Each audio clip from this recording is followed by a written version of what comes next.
ज्ञान प्राप्ति के सभी साधक मित्रों का अभिवादन करते हैं।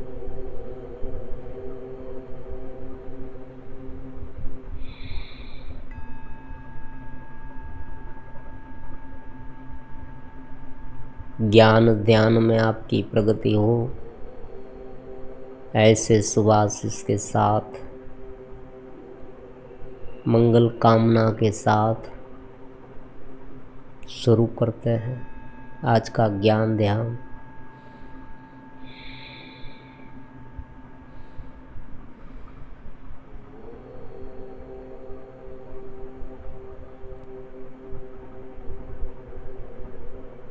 नए साधक है वो भी धीरे धीरे ज्ञान ध्यान की इस पद्धति से वाकिफ होते जाएंगे, समझते जाएंगे।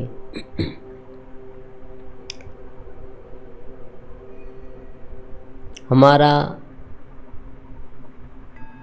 ज्ञान का जो शेड्यूल चल रहा है उसमें जो ग्रंथ है वो योग शास्त्र है। योग सूत्र के 2 वीडियो अपलोड हो गए हैं, आज उनका 3रा वीडियो है। योग के बारे में प्रारंभिक माहिती हमने साझा की, उनके बारे में जाना, योग का मतलब क्या है, जुड़ना, ये सब आप समझते हैं। फिर इनसे आगे दृष्टा का साक्षी भाव का निरूपण। जब वृत्तियाँ नहीं होती, वृत्तियाँ शांत हो जाती है, तब दृष्टा अपने स्वरूप में एक रूप होता है, एक समाधि की स्थिति। योग शास्त्र में ये बात समझाता है। और जब वृत्तियाँ उठती है तब वृत्ति सारूप्य इतरत्र दृष्टा दृष्टु स्वरूपे अवस्थानम वृत्ति सारूप्य इतरत्र योगश्चित्त वृत्ति निरोधः। योग चित्त वृत्ति निरोध है। चित्त वृत्ति शांत हो जाती है, अपने स्वरूप में लीन हो जाती है। कहाँ से आई है? स्वरूप में से। ये बात समझने वाली है। कुछ सैद्धांतिक ज्ञान, कुछ धारणाएं समझ ले तो ज्ञान ध्यान की पूरी बात समझ में आ जाएगी, फिर ध्यान सहज हो जाएगा। ये फंडा है। ध्यान सहज करना है। आप क्या करें, कोई व्यक्ति ध्यान करने बैठे ना, तब बलपूर्वक ध्यान करे। बलपूर्वक मतलब मान लीजिए मन इधर उधर भटकता है, वहाँ से कहीं से पर भी मन को लाकर उस ध्येय में लगा दे, फिर मन भटकने लगेगा उनमें। और कभी कभी ऐसे कमेंट भी आते हैं साधक के कि ध्यान करने बैठते हैं तो ज़्यादा मात्रा में मन विचलित हो जाता है। जो अशुद्धियाँ दबी हुई थी वो ज़्यादा बाहर आने लगती है। अभी फ़िलहाल ये कमेंट आया था कि गुरुदेव, जब मैं ध्यान करने बैठती हूँ तब मेरे मन में झूठ है, वासना है, या इधर उधर की सोच है, कोई चिंता डिप्रेशन आदि जो कुछ है वो मेरे पर हमला कर देते हैं, ज़्यादा आने लगते हैं। और जो दबा हुआ था आज तक, जो हमने किसी भी तरह से ठेलनबाजी कर करके उसे दूर हटाते गए थे, जैसे ही विचार आए ऐसे सब कुछ हमने उसे दबा दिए या दूसरे कोई विचारों से उनको हटा दिए।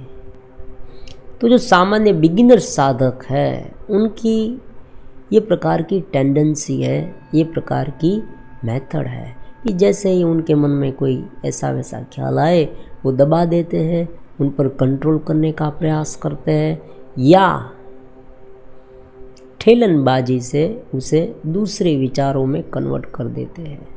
फिर जैसे ही वो विचार जो हमने बलजबरीपूर्वक लाया था, बलपूर्वक लाया था, वो जैसे ही कमज़ोर हो फिर से वही विचार आने लगते हैं।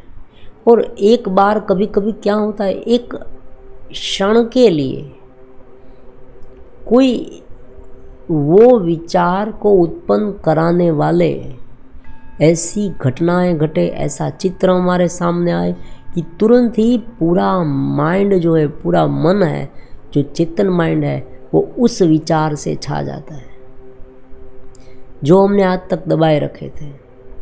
जैसे कि मान लीजिए गुस्से को दबाया है, तो ये गुस्सा भीतर है, दबा हुआ है। जैसे ही अनुकूल स्थितियाँ बनेगी, थोड़ी सी भी, किसी ने आपका थोड़ा सा अपमान कर दिया या कुछ ऐसा वैसा कह दिया, और वो गुस्सा फूट पड़ेगा दुगने वेग से। ये सब होता है। तो ये सब कहाँ से आया? अलग अलग प्रकार की वृत्तियों को समझे बिना, साक्षी को समझे बिना ध्यान करने में यही होता है। ज्ञान को समझना होगा। ज्ञान को समझने के बाद अगर ध्यान करेंगे तो स्थिति ज़्यादा सुचारू होगी, सानुकूल होगी। आप उन्हें सहजता से कंट्रोल करने की आवश्यकता ही नहीं रहेगी। सहजता आ जाएगी। हाँ, ये है, वो है। मन में विचार आया गया, आया गया, आया गया, उसे पकड़ना नहीं पड़ेगा। कुछ विचार को पकड़ना, कुछ विचार को त्यागना, ऐसी बात भी नहीं। सहजता, एकदम साक्षी भाव में सहजता, निरतिशय चेतना में सहजता, अपने भीतर की आत्मा में सहजता, जो परमात्मा का अंश है, जो हम है, हमारा वास्तविक स्वरूप है। स्वरूपगत आनंद उसे कहते हैं। तो ये भी थोड़ा बहुत हमने समझा। आज हम समझने वाले हैं वृत्ति के बारे में। सभी साधकों को एक रिक्वेस्ट है कि वीडियो थोड़ी लंबी होती है। क्यों? क्योंकि ज्ञान अनंत है, ध्यान अनंत है। हम एक ऐसा प्रयास करते हैं कि ये सुनते सुनते साधक ठहर जाए, ज्ञान में प्रविष्ट हो जाए और उन्हें कम मेहनत करनी पड़े। हमारा प्रयास इतना ही है, आपको एक स्थिति में लाना, एक स्थिति आपकी बन जाए, सहज स्थिति, सहज भाव। कम से कम व्यक्ति अपने जीवन में कुछ कर पाए, जीवन में कुछ जो जीवन जीता है वो समझ पाए, उनकी परिवर्तनशीलता को, नाशवंतता को, और जो लालायित हो जाता है विषय पर, टूट पड़ता है, वहाँ भी उसे थोड़ा समझ में आ जाए, थोड़ी ब्रेक लग पाए,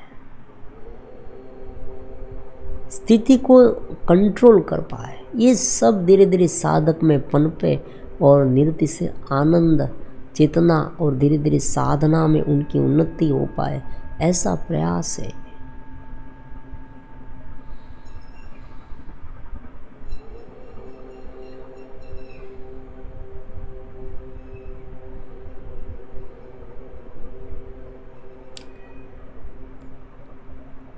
तो कौन कौन सी वृत्तियाँ,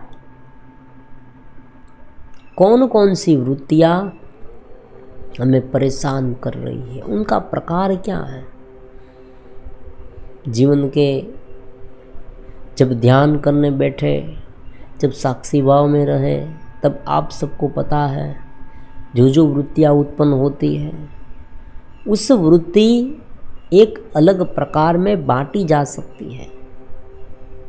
जो विचार हम में आते हैं, कोई एक व्यक्ति है, वो व्यक्ति इस जगत को समझता है, जगत को देखता है, जगत की अलग अलग प्रवृत्ति करता है, मन में सोच, उनके मन में सोच उत्पन्न होती है।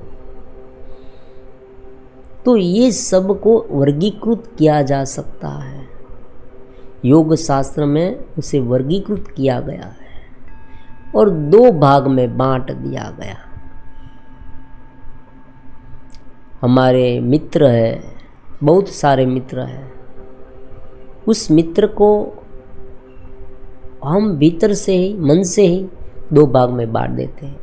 कुछ मित्र ऐसे होते हैं कि जो हमें आगे बढ़ाने में मदद रूप होते हैं। कोई मित्र ऐसे भी होते हैं जो मित्र तो है लेकिन ईर्ष्या करते हैं। ऐसे मित्र भी होते हैं। आप कहेंगे वो मित्र नहीं, मित्र है या नहीं वो दिखावा करे, लेकिन ऐसे लोग होते हैं, ऐसे रिलेटिव्स भी होते हैं जो आपके संबंधी हैं, लेकिन आपको नीचा दिखाने के लिए, ह्यूमिलेट करने के लिए, डिमोटिवेट करने के लिए हमेशा तैयार रहते हैं। ऐसे मित्र भी हैं, ऐसे रिलेटिव्स भी हैं। तो यहाँ भी ये अनुकूल वृत्ति होती है, प्रतिकूल वृत्ति होती है।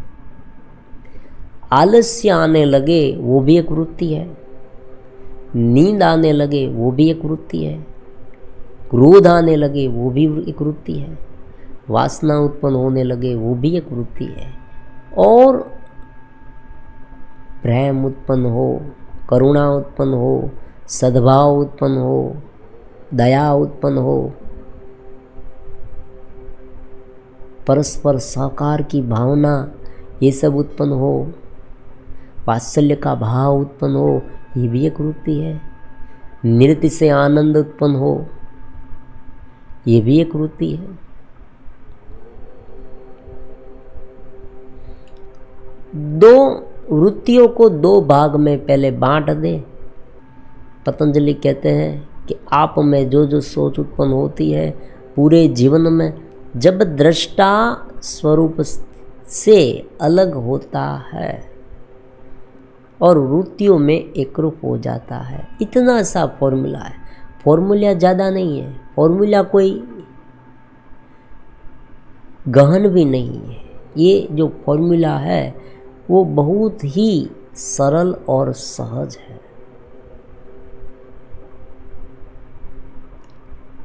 एक ही बात है,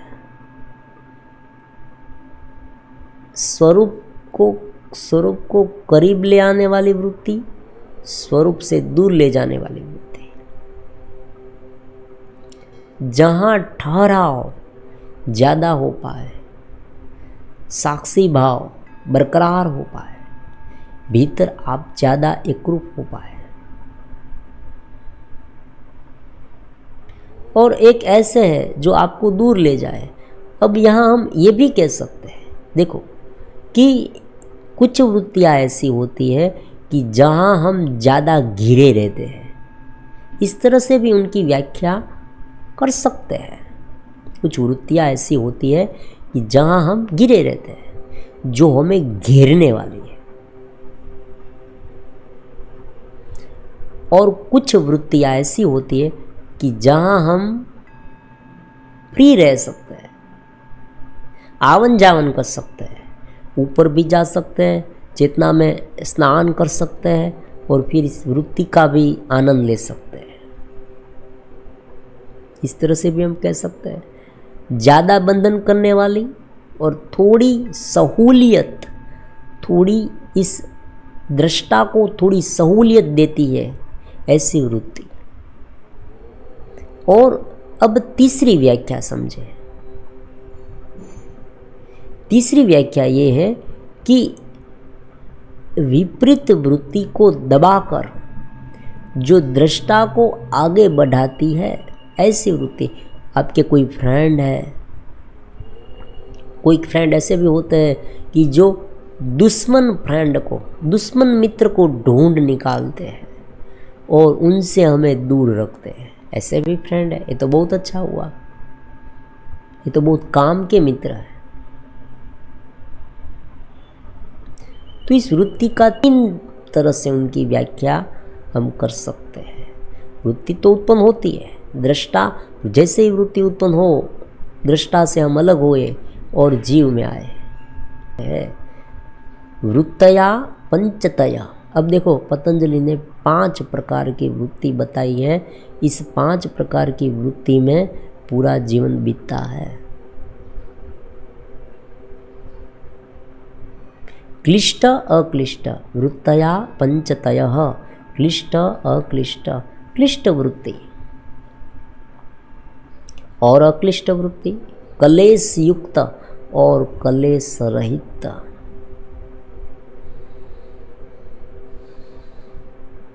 इन सारी चर्चा में अगर कुछ भी समझ ना आए तो इतना ही समझे कि ऐसी वृत्ति जो हमें ध्यान में ज़्यादा एकाग्र करे, हमारा जीवन आनंदित कर दे,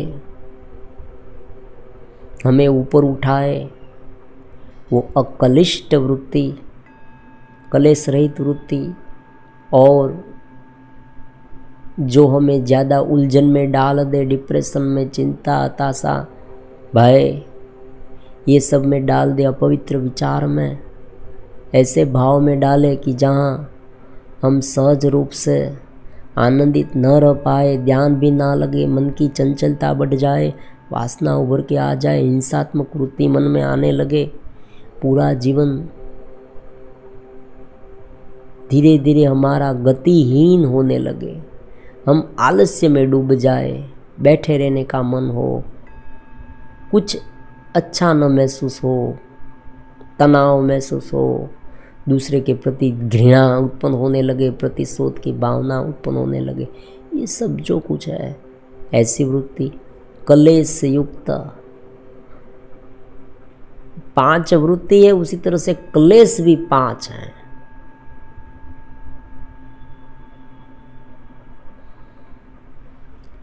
अविद्या, अस्मिता, राग, द्वेष, अभिनिवेश, ये 5 क्लेश है। 5 वृत्ति है, 5 क्लेश है। वृत्ति जो है वो 2 प्रकार की, क्लेश और अक्लेश। तो इस तरह से समझेंगे। अब थोड़ा डीप में जाते हैं। फिलहाल क्या होता है, हम मन को और वृत्ति को कुछ इस तरह से समझते हैं। एक है इमोशन।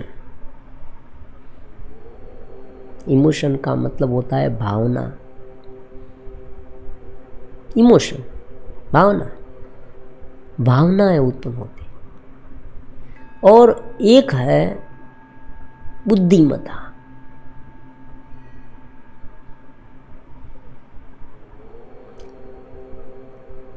जब कोई भी दृश्य हम देखते हैं तब एक अलग प्रकार की भावनाएं उनके साथ जुड़ी होती है।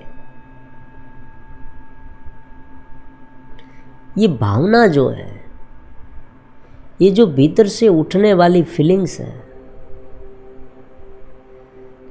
ये भी 2 भाग में बट जाती है। प्रेम की भावना, घृणा की भावना, वासना की भावना, चिंता की भावना, ये सब जो भाव उत्पन्न होते हैं, आप अपना ये सब आपको कब पता चलेगा, मैं जानता हूँ थोड़ा बहुत ऊपर से जाएगा। ये आपको तभी पता चलेगा जब आप अपने मन का अन्वेषण करेंगे। जब मन में कोई भी सोच उत्पन्न हो तो उस सोच को तुरंत ही समझने की कोशिश करें, ये क्या है। तुरंत आपको उसे कहाँ रखना है, कहाँ वर्गीकृत करना है, वो आप तुरंत समझ जाएंगे।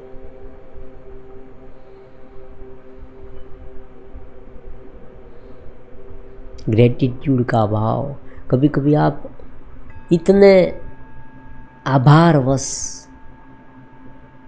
परमात्मा ने मुझे बहुत दिया है, ऐसे अनुग्रहित हो जाते हैं। अहो भाव उसे कहते हैं, अनुग्रहित हो जाते हैं।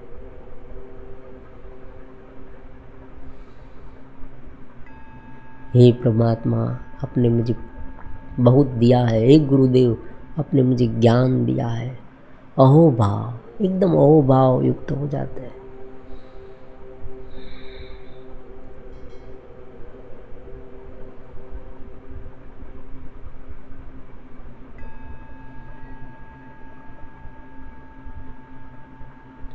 तो ये अलग अलग प्रकार की भावनाएं हैं। कोई भावना ऐसी होती है कि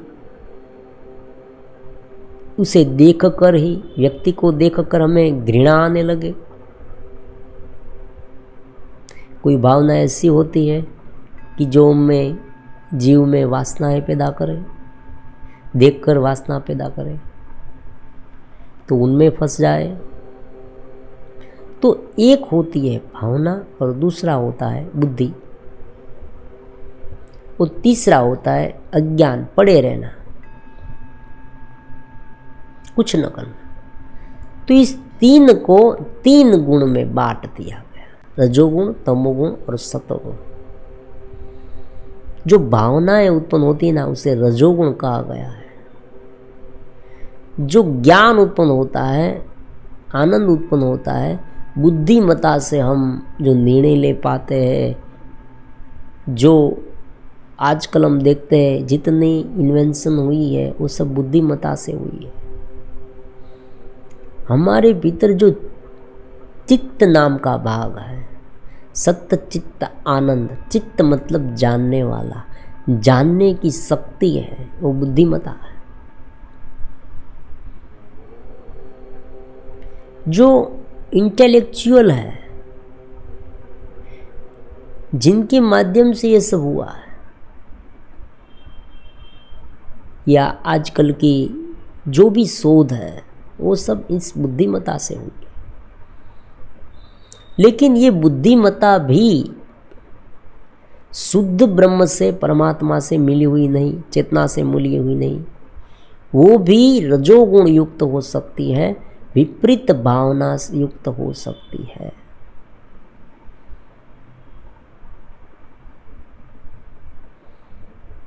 तो इस तरह से ये 3 गुण आपस में मिल जाते हैं।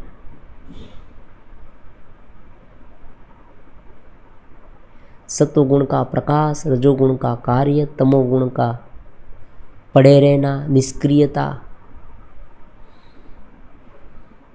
जब भी कोई सोच उत्पन्न होती है तब प्योर सोच नहीं होती, रजोगुण युक्त ही या तमोगुण युक्त ही या सत्वगुण युक्त ही, ऐसा नहीं है। तीनों आपस में मिल जाती है।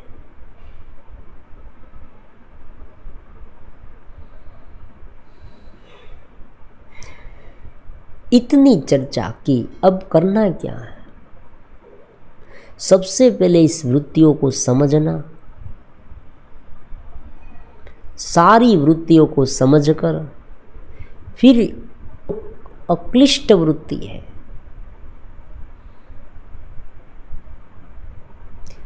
उसे प्रोत्साहित करें और क्लिष्ट वृत्ति को धीरे धीरे शांत करते जाए। अक्लिष्ट वृत्ति जो है, अक्लेश युक्त वृत्ति है, उसे जितना बढ़ावा देंगे उतनी क्लेश युक्त वृत्ति अपने आप क्षीण होती जाएगी। ज्ञान के समझ बहुत महत्वपूर्ण है। अब कहेंगे ये तो मैंने समझ लिया, बस समझ लिया तो इस तरह से करना है। समझ बरकरार रखनी, अपना आपा नहीं खो बैठना, यही महत्वपूर्ण है। एक व्यक्ति को पता ही नहीं, मान लीजिए एक व्यक्ति को पता नहीं साक्षी क्या होता है, और एक व्यक्ति को मालूम हो गया कि मैं साक्षी हूँ, चेतना हूँ, आनंद हूँ, ये तो मन की वृत्ति है, तो उसे ज्ञान कहते हैं। अब जब दोनों पर वृत्ति हावी होने का प्रयास करेगी तो जिसे समझ है, जिसे मालूम है कि इसे वृत्ति कहते हैं, तो आपको उसे वृत्ति की तरह देखना है, ये बात है। उसे हावी नहीं होने देना। जब भी हावी होने का प्रयास करें, देखो तुरंत हावी नहीं हो जाती वृत्तियाँ, कभी इस तरह से आक्रमण नहीं करती। हमें मालूम ही नहीं पड़ता ये कैलकुलेशन क्या है। ये पूरा कैलकुलेशन इस तरह से होता है, पहले वृत्ति उत्पन्न होती है, फिर धीरे धीरे धीरे आगे बढ़ कर धीरे धीरे हम पर हमला करती है, और हमला करने के बाद हम उसे प्रोत्साहित करते हैं। आप देखना, हम ध्यान नहीं देते, हम साक्षी में जाने का प्रयास नहीं करते, हम उसे बढ़ावा देते रहते, बढ़ावा देते रहते, बढ़ावा देते रहते। और जब वो पूरी तरह से हट्टी कट्टी रुष्ट पुष्ट हो जाए, इतनी ज़्यादा मात्रा में बलवान हो जाए, उनकी टेंडेंसी तीव्रता इतनी बढ़ जाए कि हमारे पूरे अस्तित्व को निगल जाए, हमारे चेतना को खा जाए, अंधेरा छा जाए, टेंशन डिप्रेशन जो कुछ आप कहते हैं, मन कभी कभी बीपी, अनेक प्रकार के रोग है, डायबिटीज़ है, कोलेस्ट्रॉल का बढ़ना है, एसिडिटी, ये सब भी हमें हो जाए। फिर हमें पता चलता है कि अरे ये तो वृत्तियों का काम है, इसने ये सब कर दिया, हम पर ये हावी हो गई थी, अब मुझे पता चला। अब आप समझ गए हैं, उसे रोकने का प्रयास करते हैं लेकिन रुकती नहीं, फिर से आप हमला करते हैं, बार बार हमला करती है, क्योंकि वो बहुत पुरानी है। बात सीधी सादी है कि अनुकूल वृत्तियों को आपने इतना बढ़ावा नहीं दिया आज तक, प्रतिकूल वृत्तियों को इतना प्रोत्साहन दिया है, उनके अनुरूप आप जीवन जिए हैं, उनके बारे में सोचते हैं लंबे समय तक, उनके बारे में उनके अनुरूप दृश्य देखे हैं, वीडियो भी उनके अनुसार देखते रहे, तो बहुत स्वाभाविक है वो आज रुष्ट पुष्ट हो गई है। और जो बेचारी अनुकूल वृत्तियाँ है वो कमज़ोर हो गई है। तो जो कमज़ोर आदमी है वो बल कितना करेगा, उनका कितना चलेगा। कोई मजबूत और बलवान व्यक्ति है वो उसे दबा देगा, इतना ही कैलकुलेशन है। भगवान कहते हैं कि अपने आत्मा से उद्धरेरात्मान आत्मानम न आत्मानम अवसादयेत, अपने आत्मा से ही आत्मा का उद्धार करना है, कोई दूसरा नहीं आता। हमें अपना उद्धार हमें ही करना है, क्योंकि हमने ही ये किया है। मैंने वासना का विचार किया है तो आप क्या हेल्प कर सकते हैं मेरी। क्रोध मैंने किया तो आप क्या करेंगे उसमें। आप मुझे कहेंगे भाई तुम क्रोध मत करो। ईर्ष्या मैंने की तो आप ये मुझे समझाएंगे कि ईर्ष्या आप मत करो।